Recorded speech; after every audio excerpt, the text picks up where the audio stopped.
I want to move on to the situation in the Middle East right now, if I could. Senator Cornyn, if I could start with you. Although the details are still murky, it's become clear that Israel killed a U.S. citizen in international waters with this flotilla incident.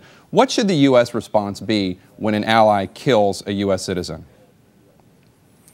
Well, like you said, Jake, we don't know all the circumstances yet, but it appears to be a premeditated provocation of Israel and to attempt to run the blockade that's existed since Hamas took over Gaza. Hamas, of course, is designated as a foreign terrorist organization by Bill Clinton in 1995. They took over Gaza they took over Gaza through elections. I mean, we should point out elections pushed by the Bush administration.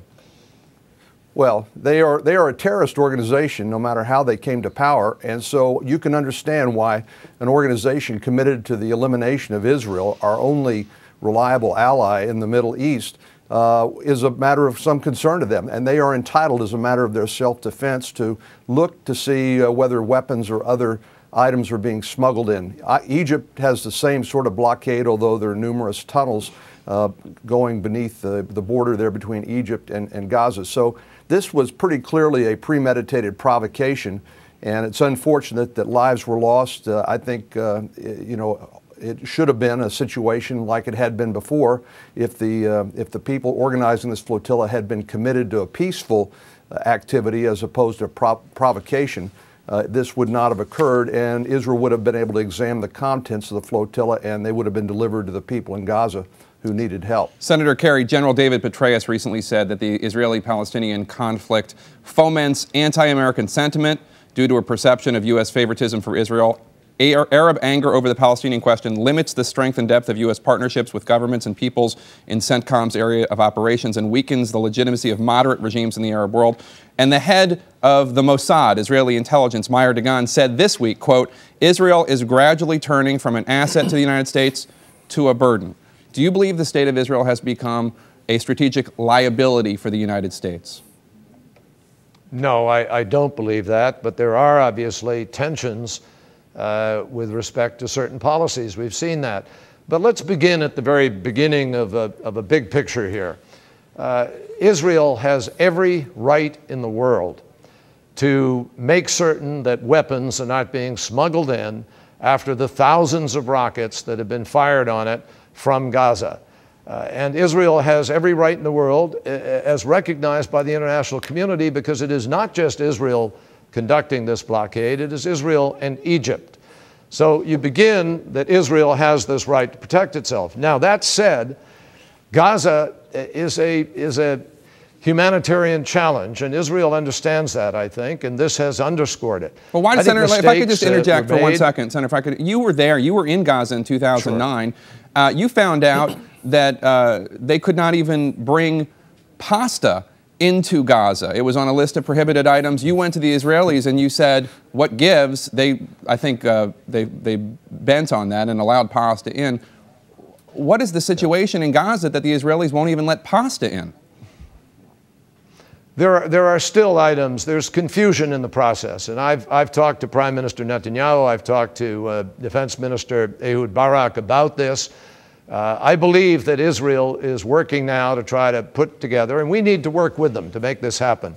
We need to guarantee that the supplies for building can go in to Gaza for reconstruction, but that they're not going to be able to be used by Hamas either to build rockets or bunkers or to augment Hamas's position in Gaza. So I think there's a way to do this. I think that what we need to do in the days ahead is put out a list of the things that cannot go in and have a clarity for those groups trying to get things in as to what can go in, and get back to the movement and access cooperation that existed previously, where we really have a better flow of goods. Let me just tell you, it is in Israel's interest, in its security and national defense interest, to deal more effectively with the Gaza situation. Right now, you have Hamas building a seaside resort using goods that are smuggled through the Rafah tunnels, while the United Nations entity in Gaza has 40,000 kids on a waiting list to go to school, and they're trying to build 15 schools this year. That is not in Israel's interest, in our judgment. And so I believe we need to work with Israel diligently in these next few days and get those goods moving. But we also need to remember that Iran is trying to foment a next intifada. There's nothing they'd like more than to create a violent explosion. And the tension is real enough that there is the threat of war in the Middle East. We need to work extra hard in these next days to bring the parties together and to try to move the proximity talks to final status discussions as fast as possible. Nothing would do more to address the concerns expressed by General Petraeus, to build trust, and to diminish the ability of Hamas, Hezbollah, Iran, and others to cause mischief, than to get to the final status issues as fast as possible. We only have a few more minutes. I want to switch to politics if I could. Senator Cornyn, 2 weeks ago, you said about Connecticut Democratic Senate candidate Richard Blumenthal that he damaged his reputation by misrepresenting his war record, falsely claiming that he'd been in Vietnam during the Vietnam era. You said the public is looking for candidates and office holders that they can trust and that have integrity. Illinois Republican Senate hopeful Mark Kirk this week admitted he'd misrepresented his war record. He claimed he was personally awarded a medal he did not win. There are other matters like that. Do you have a different standard for Republicans who misrepresent their war records?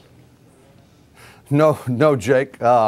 And Mark Kirk made clear that his company or his organization got that medal and not him personally, and he apologized for any misunderstanding. I think the problem with Mr. Blumenthal was that when he misrepresented his service in Vietnam, he had a press conference shortly thereafter and said that he had misspoken. You know, that's like shooting yourself in one foot and reloading and shooting yourself in the other foot. I think, you know, people are human. They make mistakes. They ought to admit it, and hopefully people will forgive them and they can move on. There are a lot of other very important issues in the Illinois race, and we do expect Mark Kirk to be the next United States Senator from Illinois in the seat formerly held by Barack Obama. Senator Kerry, last question. I assume you disapprove of what Mr. Kirk has done. What about Mr. Blumenthal? You are a decorated Vietnam War veteran who served in Vietnam. Did that not offend you? Well, I think every veteran had their own personal feelings about it, and obviously it didn't sit well with a lot of folks. But I think these candidates are dealing with it at the local level. I think that the electorate in both states will make their own judgments. And the only thing I would disagree with John Cornyn on is that I think Alexei Giannoulis will be the next senator from Illinois. But other than that, I agree with him. But just very quickly, we have less than a minute left.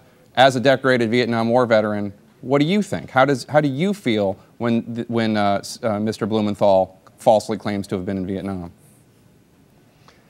Look, again, as I said, let the voters at the local level sort this out. I think all of us who served have witnessed over the last 30 or 40 years strange aftermath surrounding Vietnam. As I think Rich Armitage said a couple of years ago when I was involved in the race for presidency, Vietnam seems to be the gift that keeps on giving.